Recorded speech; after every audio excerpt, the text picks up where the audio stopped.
Shalom, selamat hari Minggu. Hari ini kita kembali boleh beribadah semata-mata karena anugerah dan berkat Tuhan.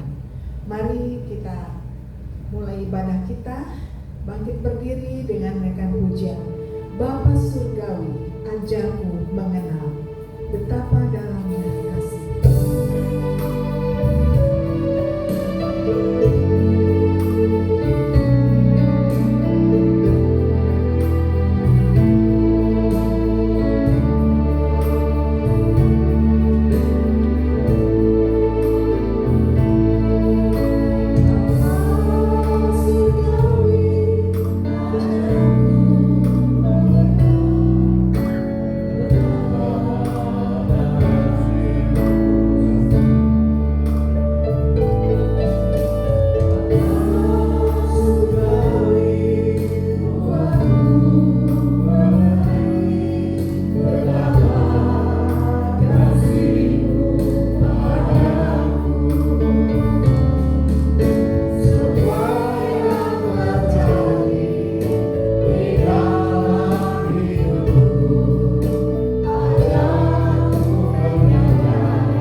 Kasih karunia rahmat dan damai sejahtera Allah Bapa dan Kristus Yesus Tuhan kita menyertai saudara-saudara sekalian. Amin. Nats pembimbing kita dalam Roma 6 ayat 22 berkata demikian. Tetapi sekarang setelah kamu dimerdekakan dari dosa dan setelah kamu menjadi hamba Allah, kamu peroleh buah yang membawa kamu kepada pengudusan, dan sebagai kesudahannya ialah hidup yang kekal. Amin.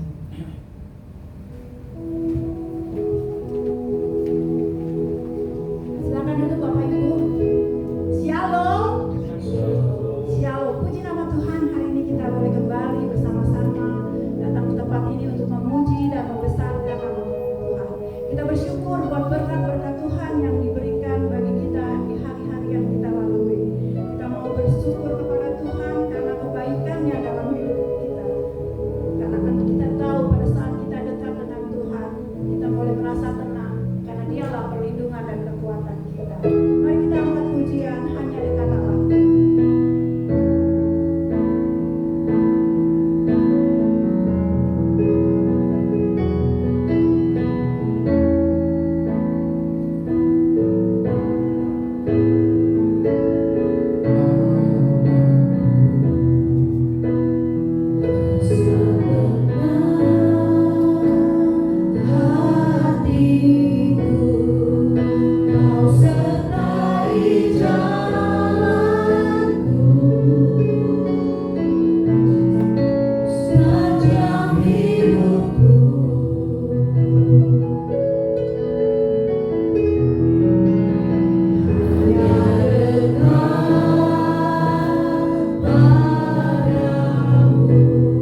pujian yang kami naikkan menyenangkan hati Tuhan.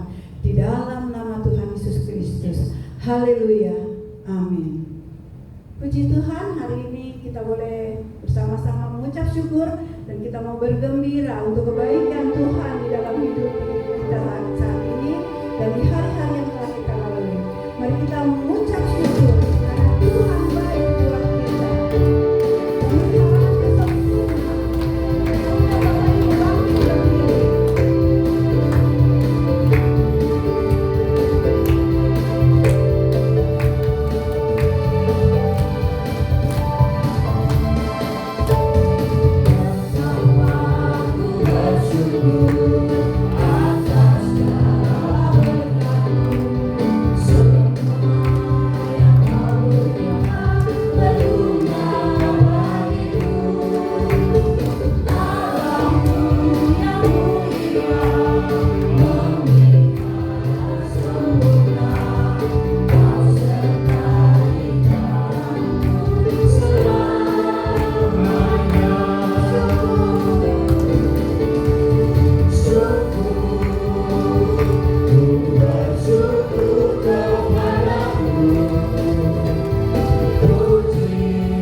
Kita mau bersyukur, kita mau semakin jatuh cinta pada Tuhan karena Dia yang menolong kita dalam hidup kita.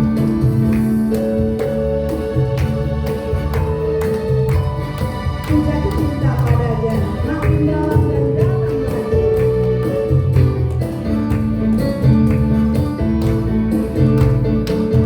Jatuh cinta padanya tambah dan dalam dan tambah dan dalam lagi. Jatuh cinta padanya tambah dan dalam dan tambah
Kini saatnya kita akan mempersiapkan hati kita untuk mendengarkan firman Tuhan. Untuk menyiapkan hati kita, mari kita angkat pujian kekuatan di hidupku. Kekuatan di hidupku.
Di dalam Yesus Kristus kami percaya bahwa di dalam Tuhan kami umat-Mu yang Kau tebus takkan goyah menghadapi setiap tantangan, setiap goncangan hidup ini.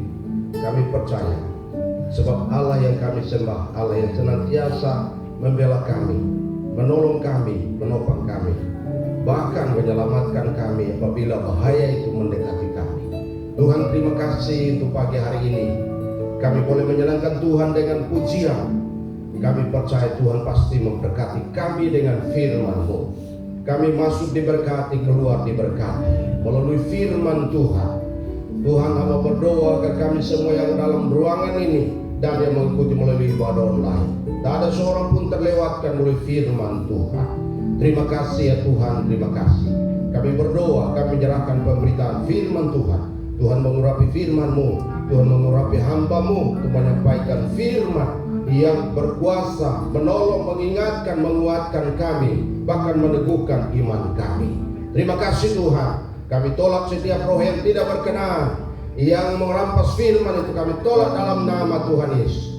Biarlah kami dengan sukacita menyambut pemberitaan firman Tuhan. Dalam nama Tuhan Yesus kami berdoa. Haleluya. Amin. Shalom. Shalom. Selamat pagi Bapak Ibu Saudara kasih dalam Tuhan.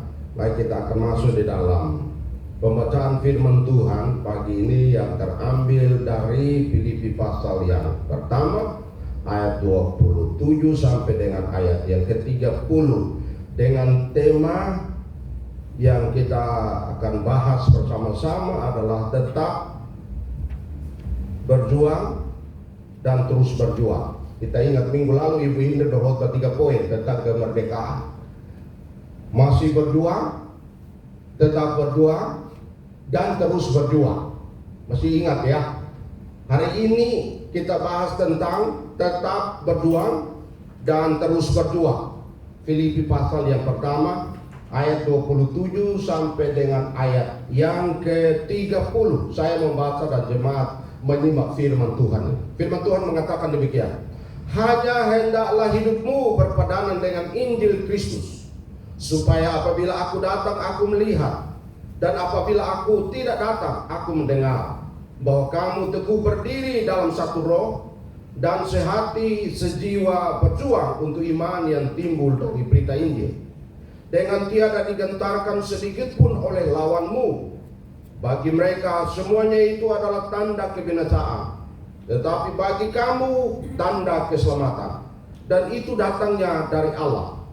Sebab kepada kamu dikaruniakan bukan saja untuk percaya kepada Kristus, melainkan juga untuk menderita untuk Dia, dalam pergumulan yang sama seperti yang dahulu kamu lihat padaku, dan yang sekarang kamu dengar tentang aku. Amin. Demikian jauh pembacaan firman Tuhan. Yang berbahagia adalah orang-orang yang suka membaca firman Tuhan, merenungkan firman Tuhan, mempercayai firman Tuhan, lalu mempraktikkan dalam hidup sehari-hari adalah orang-orang yang diberkati. Haleluya. Bapak Saudara kasih dalam Tuhan, tetap berjuang dan terus berjuang sesudah dimerdekakan.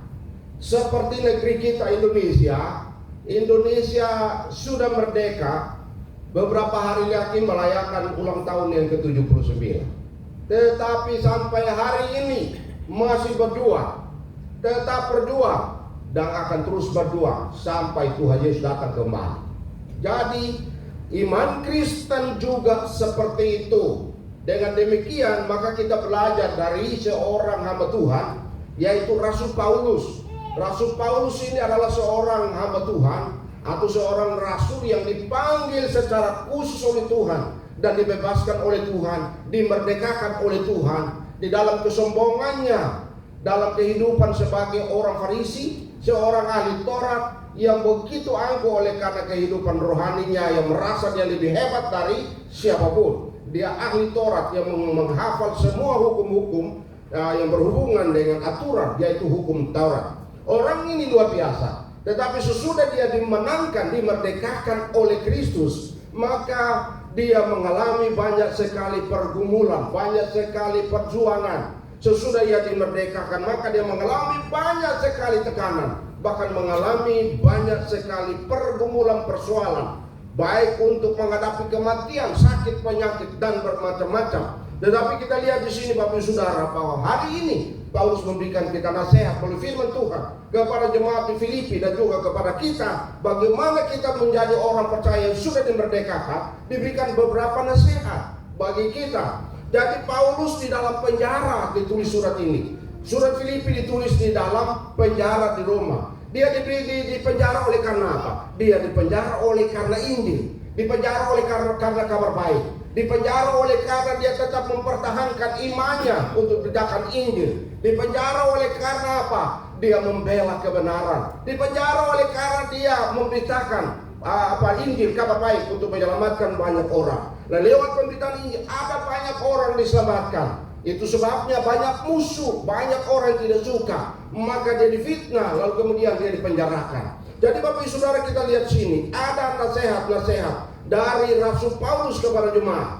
Tetapi juga di dalam Filipi, jemaat Filipi, ada perpecahan, ada pertengkaran di dalam jemaat itu. Jadi waktu dia berada di penjara, dia mendengar ada pertengkaran di antara umat Tuhan. Di mana kita bisa baca itu? Ada di dalam pasal 4, Filipi pasal 4, ayat 2 dan ayat yang ketiga. Dia menasihatkan kepada Euodia dan Sintike. Bagaimana mereka hidup masing-masing merasa mereka lebih rohani, mereka lebih hebat dari orang lain, dari saudara-saudara seiman di Filipi. Itu sebabnya Paulus menasihatkan kepada mereka supaya mereka memelihara kemerdekaan itu, yaitu hidup yang sudah dimerdekakan di dalam Kristus. Dan karena itu Bapak Ibu Saudara, kita lihat bahwa sebenarnya nasihat Paulus adalah nasihat kepada umat Tuhan yang sudah dibebaskan tetapi belum bebas dari rasa egoisme, rasa kesombongan, rasa lebih hidup rohani daripada orang lain. Dia merasa hebat dan akhirnya terjadi perbandingan kehidupan rohani dengan orang lain. Dan itu sebabnya Paulus menasehatkan kepada mereka. Statement Paulus di ayat 21 itu menarik sekali. Ayat 21 dikatakan, bagiku hidup adalah Kristus dan mati adalah keuntungan. Jadi Paulus menasihatkan jemaat Tuhan bahwa selama masih hidup, sesudah dimerdekakan, hidup untuk Kristus. Tapi kalau itu maut menjemput, kematian itu adalah keuntungan bagi seorang percaya. Seorang yang sudah dimerdekakan, dia sudah dimerdekakan, maka mati itu keuntungan. Tapi kalau masih hidup di dunia ini, maka hidup bagi Kristus. Bukan hidup untuk dirinya sendiri, bukan hidup untuk egois dia sendiri, memuaskan diri sendiri, tapi hidup untuk kemuliaan Tuhan. Dan karena itu Bapak Saudara, kita lihat bagaimana nasihat Paulus kepada orang percaya, kepada jemaat di Filipi dan kepada kita. Kita melihat ada beberapa poin di sini. Kita lihat nasihat. Nasihat yang pertama bahwa orang percaya harus menjaga hidup dengan baik di ayat yang ke-27a. Ayat 27 ada katakan, hanya hendaklah hidupmu berpadanan dengan Injil Kristus. Jadi kita lihat di sini bahwa orang Kristen ketika sudah dimerdekakan, mereka harus menjaga hidup itu dengan baik, perilaku itu dengan baik. Kata berpadanan di ayat 27a yaitu adalah hidup yang cocok dengan iman Injil Kristus itu. Hidup itu harus sesuai dengan Injil Kristus. Injil yang hidup itu harus pas dengan Injil Kristus itu. Kata Injil itu kabar baik dari Kristus, kabar yang indah dari Kristus, kabar yang membebaskan orang dari rasa takut dan kekhawatiran di dalam Kristus. Itu sebabnya nasihat Paulus kepada jemaat di Filipi adalah mereka harus menjaga hidup itu dengan baik. Hidup yang baik itu adalah hidup yang berhubungan dengan orang lain yang baik, berhubungan Tuhan dengan Tuhan juga baik, berhubungan dengan dirinya juga harus baik dengan Tuhan. Itulah prinsip yang Paulus katakan. Orang Kristen sudah dimerdekakan, dia harus menjaga hidupnya dengan baik, memelihara hidup dengan baik. Itu harus menumbuhkan komitmen dengan konsekuensi bahwa saya adalah orang Kristen, harus menjadi orang Kristen yang mempunyai perilaku yang baik. Di mana saya berada, maka hidup saya sebagai orang Kristen yang sudah dimerdekakan, perilaku saya juga harus baik. Yang kedua, ini bukan hanya dua aja ya, banyak, masih panjang lagi, belum lagi ciri-cirinya, masih banyak. Masih banyak dari 4 ayat ini ya. 4 ayat ini panjang sekali, luar biasa saya melihatnya. Dan yang kedua, nasihat Paulus ketika sudah dimerdekakan. Maka yang kedua adalah orang Kristen, orang percaya harus belajar bekerja sama dengan rohani yang betul. Harus bekerja sama dengan rohani yang betul. Di dalam ayat firman Tuhan, lihat di dalam ayat yang ke-28, lihat Bapak Saudara, dikatakan begini. Ayat 27 bagian B. Supaya apabila aku datang aku melihat, dan apabila aku tidak datang aku mendengar bahwa kamu teguh berdiri dalam satu roh dan sehati sejiwa berjuang untuk iman yang timbul dari berita Injil. Nah, ini artinya apa? Orang-orang Kristen Bapak Ibu Saudara yang memiliki kerjasama dalam kesatuan roh, yaitu hidupnya rohani yang baik, jiwanya yang baik, hatinya yang baik, orang-orang ini akan memelihara iman. Iman mereka adalah iman yang rohani. Iman mereka adalah iman yang rohani yang memberitakan Injil, juga memberitakan kabar baik seperti Rasul Paulus. Paulus mengatakan kabar baik Kristus itu harus memelihara iman. Dan kita lihat sini bahwa orang Kristen harus bekerja sama di dalam satu roh, satu jiwa, satu hati untuk untuk iman yang timbul dari berita Injil. Artinya orang Kristen memiliki rohani yang baik, orang Kristen akan bersaksi tentang kabar baik. Jadi Bapak Ibu Saudara yang kasih dalam Tuhan, di sini bekerja sama secara rohani supaya apa? Mereka makin bertumbuh, makin dewasa, dan pada akhirnya menghasilkan buah. Itulah moto kita, moto diri kita: bertumbuh, dewasa, menghasilkan buah, itu berbuah. Ini orang Kristen yang menerima bertumbuh imannya secara kualitas, rohaninya bagus, imannya bagus, rohaninya bagus, dan itu menunjukkan ada kerjasama yang baik di dalam pemberitaan kabar baik, pemberitaan Injil. Injil itu harus membebaskan orang yang terbelenggu dari ikatan dosa. Jadi Injil itu adalah kabar baik yang memerdekakan orang dari dosa. Tidak tahu dosa apa saja, yang pentingnya apa saja dilakukan pasti dosa. Berbohong ya dosa, mencuri ya dosa, terlalu banyak juga berzina juga ya dosa. Masih banyak lagi yang namanya dosa, harus dibebaskan. Sombong ya dosa.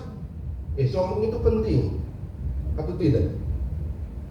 Sombong yang benar, tapi sombong yang terlalu dominan itu tidak benar. Jadi nasihat Paulus adalah orang Kristen harus bekerja sama, karena mereka orang-orang yang sedang bertumbuh rohaninya, mereka sedang dewasa rohaninya, lalu kemudian mereka membuktikan buah rohani mereka. Nah, itu yang menolong orang percaya supaya ada buahnya. Buah pertumbuhan rohani, buah pertumbuhan iman orang percaya.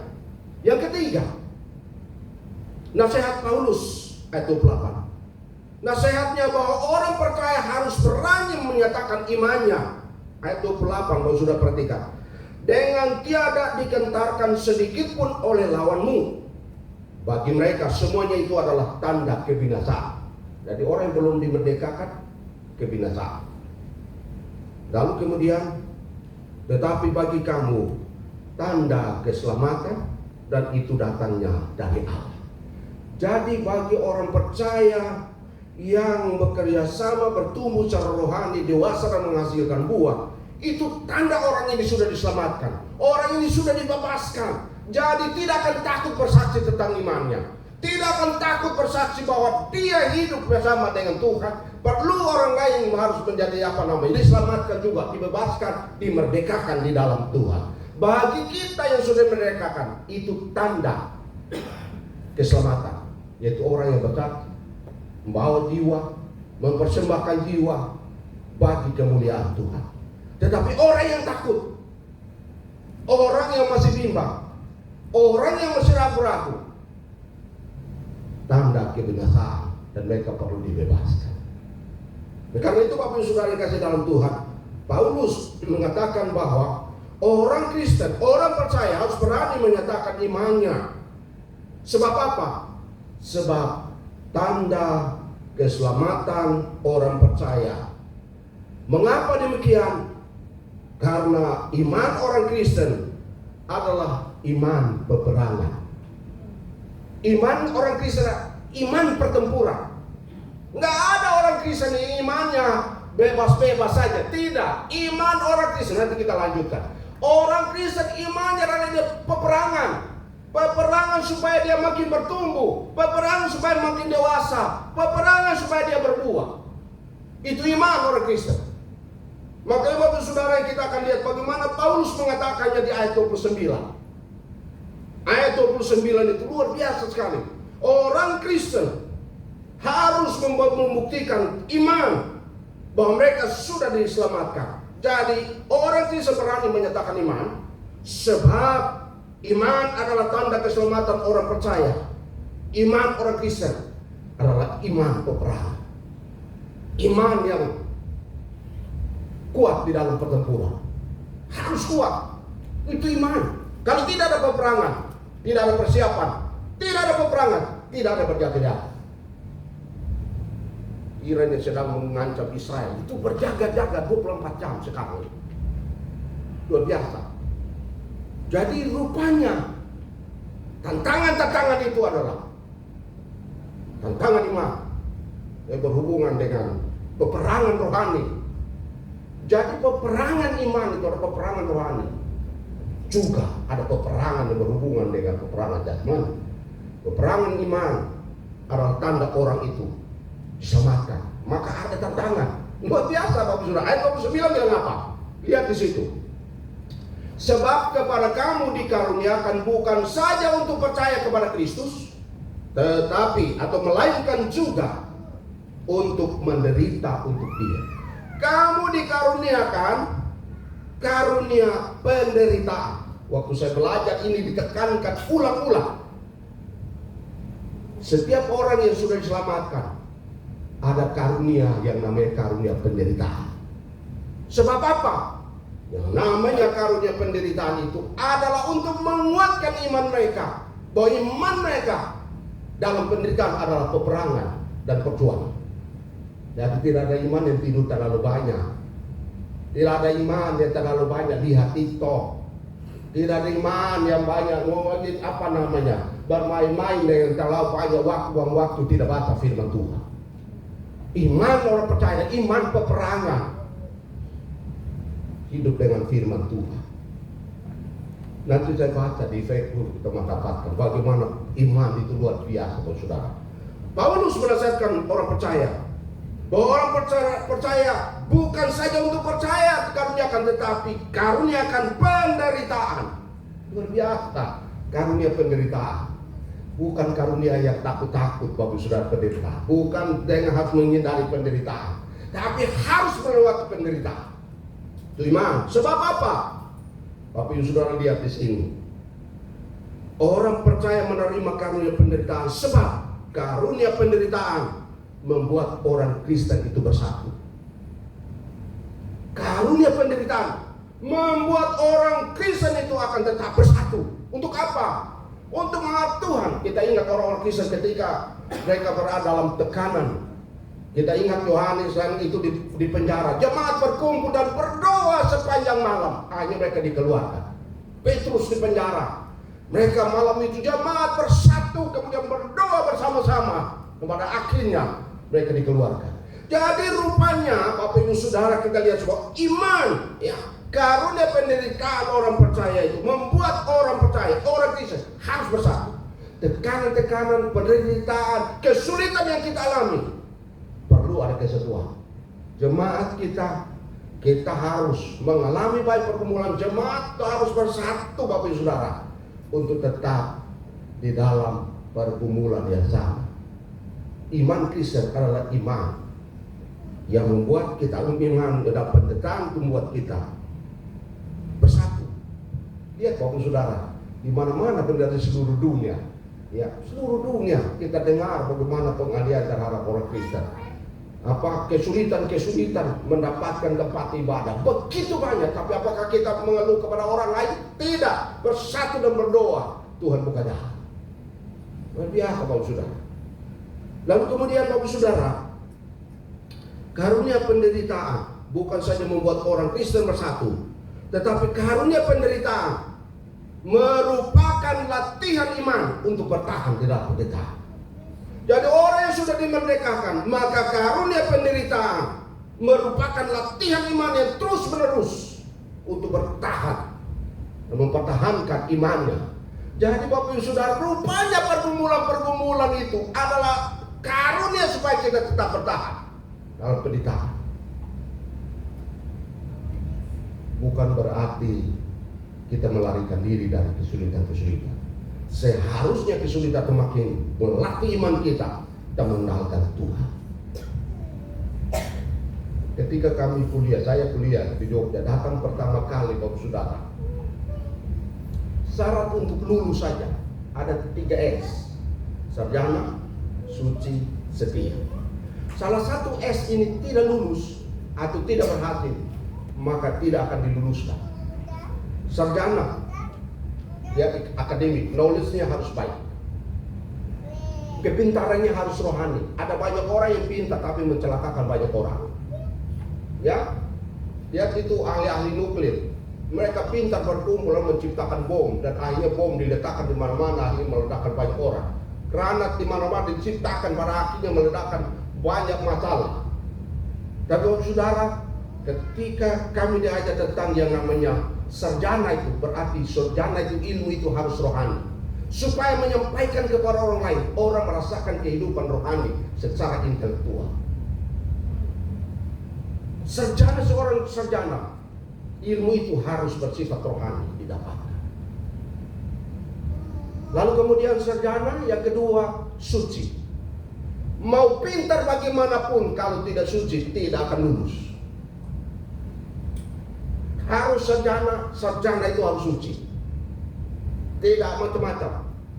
Ketika kami kuliah Bapak Saudara, weekend itu kami datang, biasanya tidak pakai SP, langsung SK.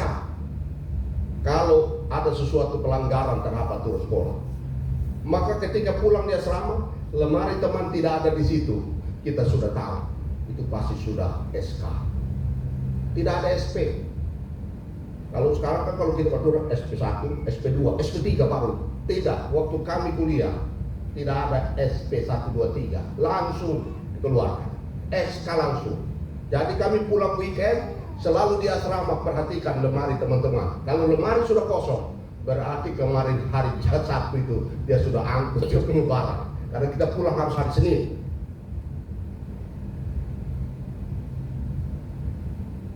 Tapi banyak orang juga kecolongan, ya kan? Banyak kita kan orang daerah kaget masuk kota, banyak kali jatuh di dalam dosa. Karena itu Bapak Saudara, sarjana suci. Yang kedua, ketiga, S yang ketiga adalah setia. Bapak Ibu Saudara, syarat ketika kami harus lulus, minimal harus membaptis 15 orang. Hanya 14 orang sampai tahun keempat tidak menghasil, hanya 14 tidak lulus juga, harus ditunda. Bapak Saudara, ketika kami berkumpul itu kami dilatih. Saya belajar dari situ bagaimana untuk bisa membaptiskan 15 orang itu nilainya C, tidak ada B. Nah, saya berdoa puas, Tuhan, tidak mungkin dapat 15 orang. Ini manusia, bukan binatang, bukan domba, bukan kambing, datang langsung tarik-tarik aja lalu bawa baptis. Nggak ada cerita. Itu harus bawa kepada Tuhan. Ini bukan manusia, ini hati manusia. Kalau bagaimana dapat yang 15 orang? Satu aja pergumulannya luar biasa, apalagi 15 orang. Benar-benar dilatih bagaimana kami harus berdoa, bagaimana iman itu Bapak Saudara, kami dilatih. Wah, itu luar biasa sekali. Ketika S yang ketiga ini, inilah pembuktian bagaimana iman itu, iman yang dilatih untuk bertahan. Bapak Saudara, saya berdoa, saya minta Tuhan, jiwa-jiwa ini adalah hati Tuhan. Karena itu saya minta Tuhan, minimal 15 orang Tuhan kirim saya ini. Jadi kami tarik ke depan hari, weekend itu, Jumat langsung selesai siap ibadah, harus tinggal asrama kosong. Karena tiap hari Jumat itu ada operasi kamar, asal operasi asrama. Yang masih ada di situ siap-siap. Dan saudara tahu, ketika saya berdoa, saya puas, Tuhan, ini benar-benar latihan iman mengandalkan Tuhan, mengandalkan kuasa Tuhan, iman. Saudara tahu, hanya 18 bulan saya baptis 60 orang. 18 bulan saya baptis 60 orang. Kemudian masuk di dalam catatan pelajaran dosen-dosen pendirian jemaat, belajar dari saudara Nahor. Bagaimana dia bisa di daerah yang disebut tandus bisa membaptis 60 orang. Karena itu iman itu harus dibuktikan dalam pertahanan apapun, Bapak Saudara. Iman itu latihan untuk bertahan di dalam berbagai kesulitan. Dan itu bukan saja hanya bertahan, tapi doa dan puasa. Makan itu 1 kali sehari. 1 kali sehari Bapak Ibu Saudara, karena tidak ada sponsor. Tidak ada sponsor, itu latihan juga iman. Bagaimana burung gagak Tuhan kirim itu uangnya. Tidak ada, gampang Bapak Ibu Saudara. Kita makan ukur-ukur supaya pada saat baik pagi, siang dan malam minum air banyak. Makannya itu sekitar jam 2 mendekati jam 3 supaya malamnya tidak makan, besok pagi lagi. Jadi itu melatih iman, bertahan di dalam berbagai kesulitan. Waktu saya merenungkan ini, bayangan saya balik lagi. Ketika saya melayani, disinilah iman harus latih bertahan di dalam berbagai tekanan. Sebab iman bukan saja membuat orang Kristus bersatu, bukan saja merupakan latihan iman untuk bertahan, tetapi yang ketiga, penderitaan membuat orang percaya dekat dengan Tuhan dan mengandalkan Tuhan. Kesulitan itu akan membuat orang teriak, Tuhan, Tuhan. Dekat, makin dekat dengan Tuhan. Kalau jauh dengan Tuhan, jangan harap mendapatkan pertolongan Tuhan. Ada cerita, saya sering cerita ini. Suatu waktu ada banyak orang mati, penginjil-penginjil yang hebat itu. Ada hamba-hamba Tuhan, para majelis, penatua diaken, banyak yang meninggal. Waktu sampai di sana, Petrus yang jaga pintu surga. Semua datang pakai pakaian putih. Waktu muncul dari sana, Petrus melihat mereka, langsung berkata, Bapak Ibu, para pelayan, kalian tidak diizinkan untuk masuk. Semua protes. Petrus, kita di dunia sudah setengah mati melayani, berjuang, kami setia beribadah, tapi kenapa kami tidak boleh? Dia bilang begitu. Waktu kamu melayani, kamu bikin orang lain jauh dari Tuhan. Kamu tidak setia sungguh-sungguh. Kamu hanya mempertahankan dirimu sendiri saja, buat orang lain jauh dari Tuhan. Baru ngomong begitu, ada supir taksi belum. Supir muncul dari belakang sana, lalu Petrus berkata, Pak supir, mari, silakan, pintu terbuka bagi. Semua protes lagi. Kenapa cuma supir, tapi kenapa pintu langsung dibuka? Petrus bilang begini, Pak supir ini, kalau dia bawa mobil, dia buat orang dekat dengan Tuhan. Sebab dia lari kencang. Tak ada supaya orang, Tuhan tolong, Tuhan lindungi, Tuhan jaga. Jadi orang supir kalau dia bawa taksi dan lari kencang-kencang, sampai akhirnya orang itu rasa takut dan dia menyerahkan diri kepada Tuhan. Terus dekat dengan Tuhan, terus dekat dengan Tuhan. Bapak Ibu Saudara, sejauh mana kita menarik orang lain datang kepada Tuhan lewat hidup kita. Dan Paulus mengajarkan bahwa penderitaan itu membuat orang semakin dekat dengan Tuhan dan mengandalkan Tuhan. Kesulitan-kesulitan yang kita alami adalah kesulitan kecil yang seharusnya membuat kita makin dekat dengan Tuhan, karena Tuhan itu besar dan dahsyat. Mari kita lihat yang berikut, ciri-ciri orang-orang yang sudah dimerdekakan. Ini pasti cepat selesai. Ini ciri orang yang sudah dimerdekakan. Ya, kita lihat nasihatnya ini. Ciri orang yang sudah dimerdekakan pertama, dia memancarkan Injil Kristus di dalam hidup sehari-hari, harus bercahaya. Cirinya adalah memancarkan kabar baik, yaitu kabar dari Kristus setiap hari kepada orang lain. Dan yang kedua, ia memiliki sifat rohani dalam bekerja sama, yaitu agar bertumbuh. Bapak Ibu Saudara, Ibrani pasal 10 ayat 24, 25 apa yang dikatakan di sana? Siapa yang tahu? Bapak Ibu Saudara lihat, buka Ibrani pasal yang ke-10 ayat 24 dan 25. Apa yang dikatakan? Saya teringat itu ayat itu. Ibrani 10 ayat 24 dan 25. Dan marilah kita saling memperhatikan supaya kita saling mendorong dalam kasih dan dalam pekerjaan baik. Ayat 25. Janganlah kita menjauhkan diri dari pertemuan-pertemuan ibadah kita seperti dibiasakan oleh beberapa orang, tetapi marilah kita saling menasihati dan semakin giat melakukannya menjelang hari Tuhan yang mendekat. Jadi kita harus saling menguatkan, kita harus bekerja sama untuk menolong, menguatkan, mengingatkan, meneguhkan. Itu yang mendorong kita menjadi orang percaya yang senantiasa hidup di dalam kasih Kristus. Bapak Ibu Saudara, ayat kasih Tuhan yang ketiga, orang Kristen dinasihatkan sesudah merdeka. Cirinya adalah ia tetap setia walaupun mengalami banyak ujian, banyak pergumulan. Dia tetap setia mengiring Tuhan. Dia tetap mengandalkan Tuhan meskipun ada banyak tantangan. Seperti Paulus, Bapak Ibu Saudara. Kita lihat Paulus itu mengalami banyak sekali tantangan, penderitaan luar biasa, tapi dia menjadi teladan setia dalam mengiring Tuhan. Yang keempat, senantiasa bersaksi tentang imannya, bersaksi tentang keselamatan di dalam Kristus. Dia harus bersaksi bahwa dia sudah diselamatkan di dalam Kristus Tuhan. Dan yang kelima, selalu menjadi teladan bagi orang lain. Lihat ayat 30. Dalam pergumulan yang sama seperti yang dahulu kamu lihat padaku, dan yang sekarang kamu dengar tentang aku. Luar biasa. Dia ada di dalam penjara. Waktu itu jemaat melihat, jemaat di Filipi melihat bagaimana teladan hidupnya, teladannya bersama jemaat, mengasihi jemaat, menasehati jemaat, menguatkan jemaat, menegur jemaat, memarahi jemaat, supaya apa? Imannya tetap kuat. Sesudah mereka dimerdekakan, harus tetap teguh di dalam Tuhan.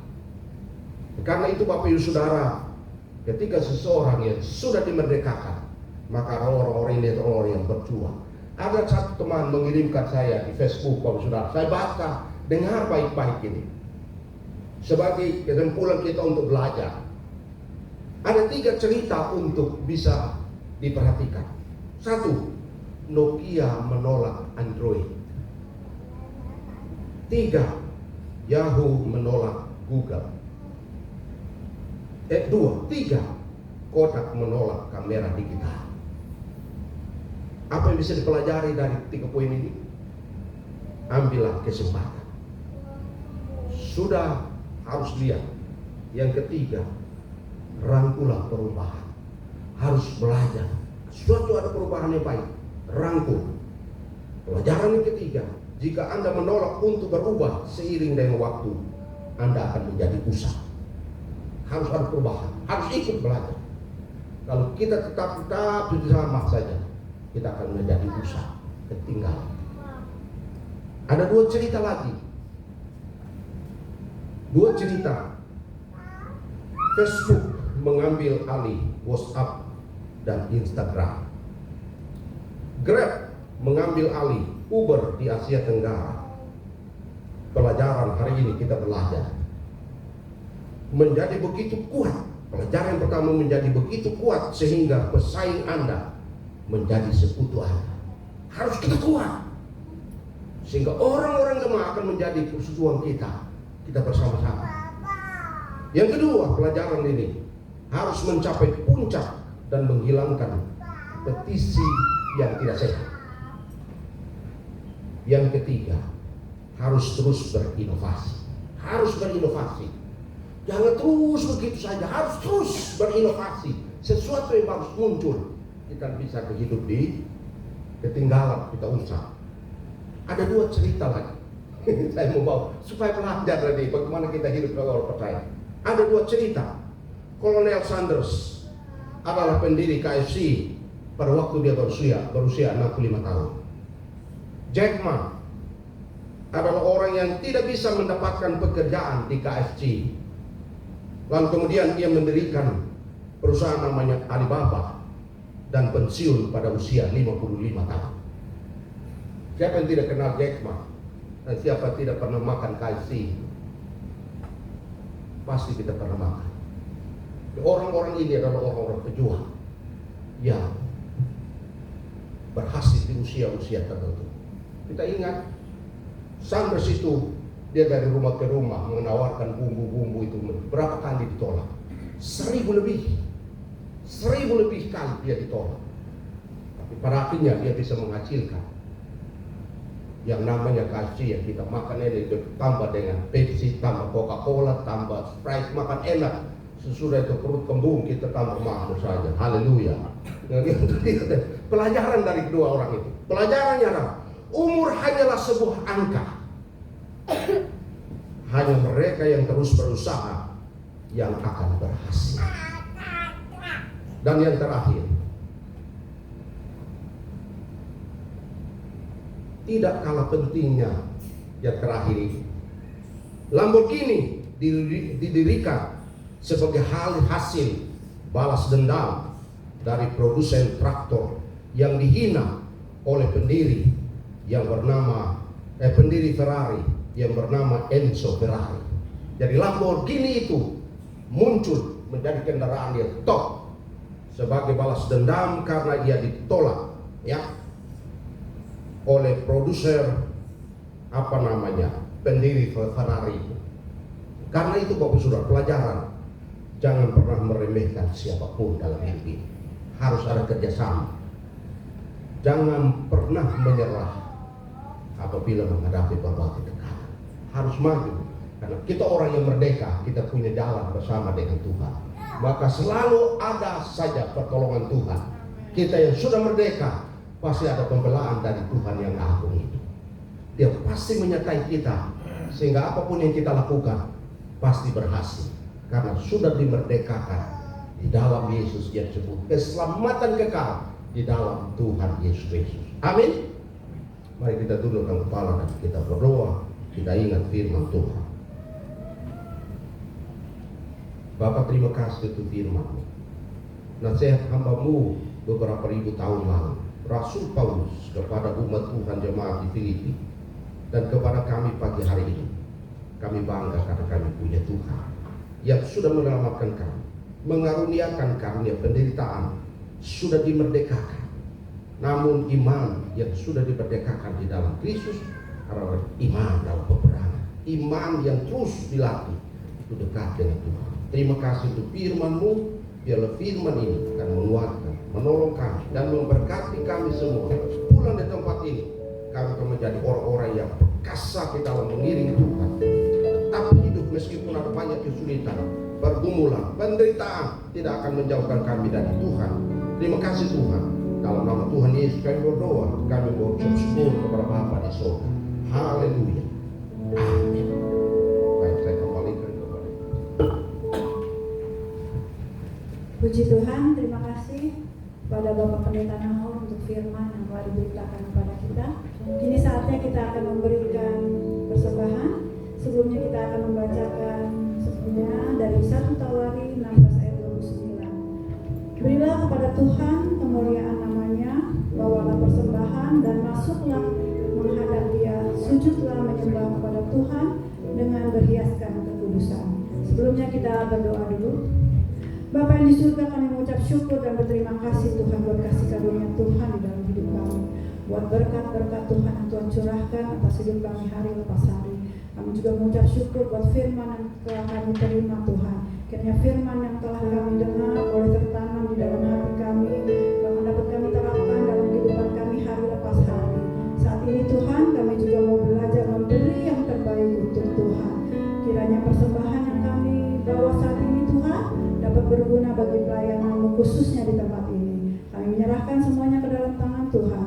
Di dalam nama Tuhan Yesus Kristus kami berdoa dan mengucap syukur. Amin. Pada petugas dipersilakan.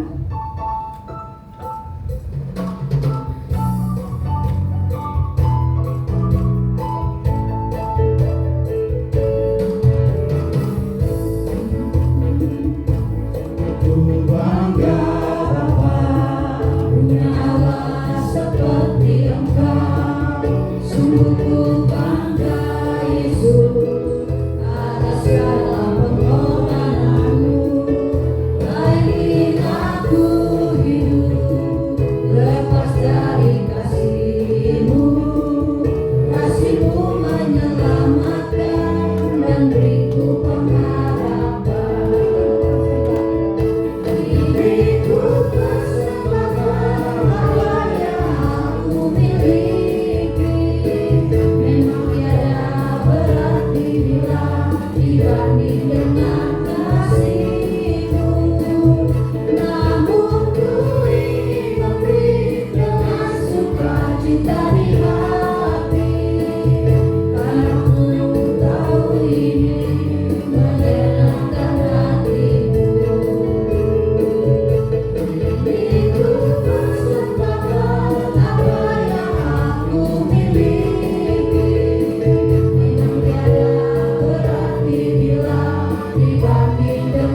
undang jemaat untuk masuk di dalam bersama pengakuan iman rasuli bersama dengan segala orang percaya dari segala abad dengan mengaku, aku percaya kepada Allah Bapa yang Maha Kuasa, ahli langit dan bumi, dan kepada Yesus Kristus, anaknya yang tunggal Tuhan kita, yang dikandung daripada Roh Kudus, lahir dari anak darah Maria, yang menderita di bawah pemerintahan Pontius Pilatus, disalibkan, mati dan dikuburkan, turun ke dalam kerajaan maut, pada hari yang ketiga bangkit dari antara orang mati, naik ke surga, duduk di sebelah kanan Allah Bapa yang Maha Kuasa, dan akan datang dari sana untuk menghakimi orang yang hidup dan yang mati.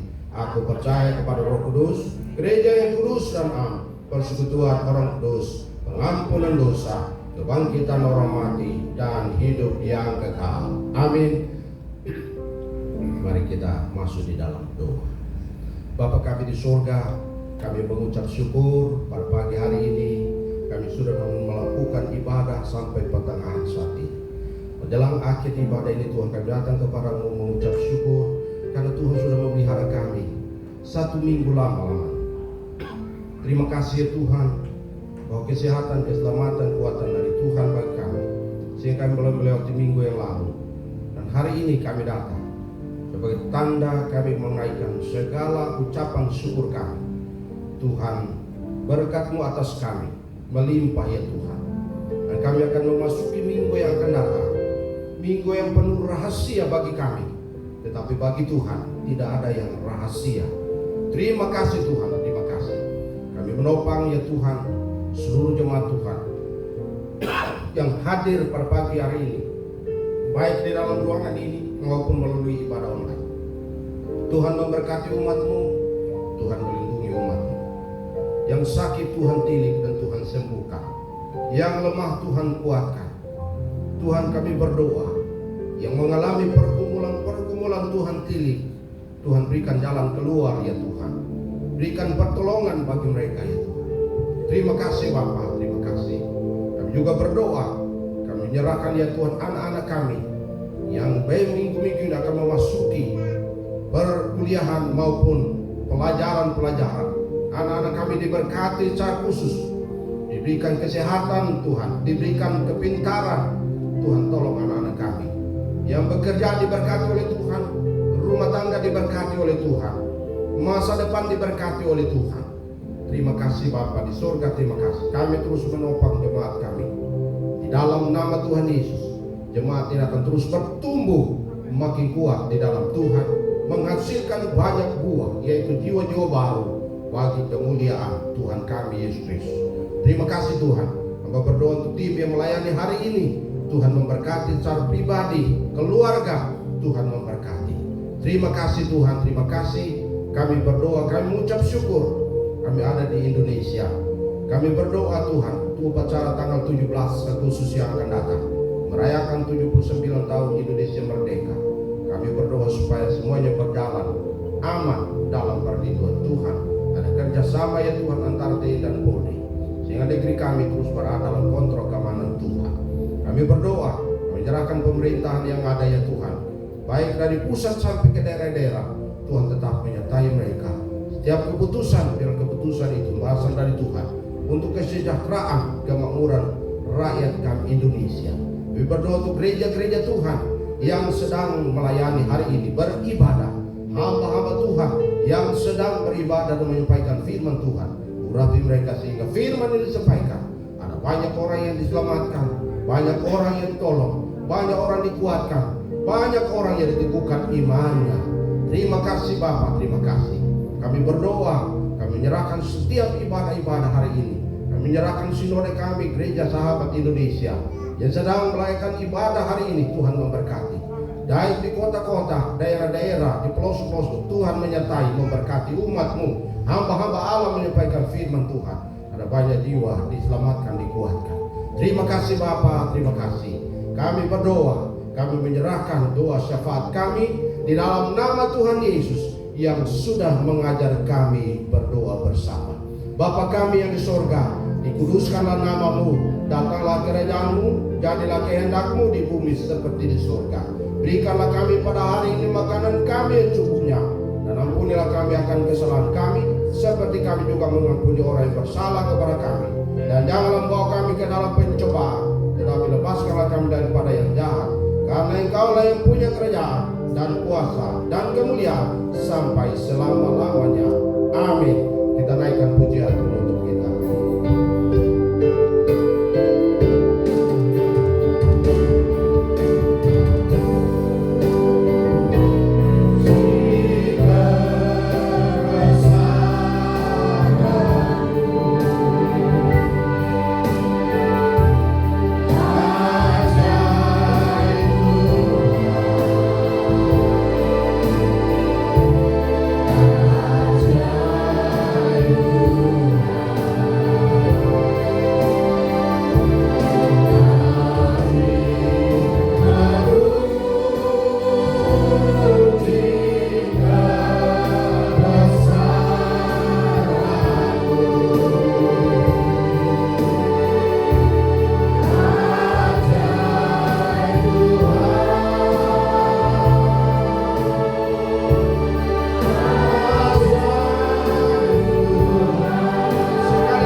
Jemaat kekasih Kristus, pulanglah dengan sukacita, angkat hatimu dan terimalah berkat Tuhan. Kiranya kasih daripada Allah Bapa, anugerah yang berlimpah di Tuhan Yesus Kristus, persekutuan penghiburan yang penyertaan daripada Allah Roh Kudus tinggal menyertai engkau sekalian, mulai saat ini sampai Maranatha Tuhan Yesus datang kembali kedua kalinya. Dalam berkat nama Tuhan Yesus kami berdoa, menutup ibadah kami pagi ini. Haleluya. Amin. Amin.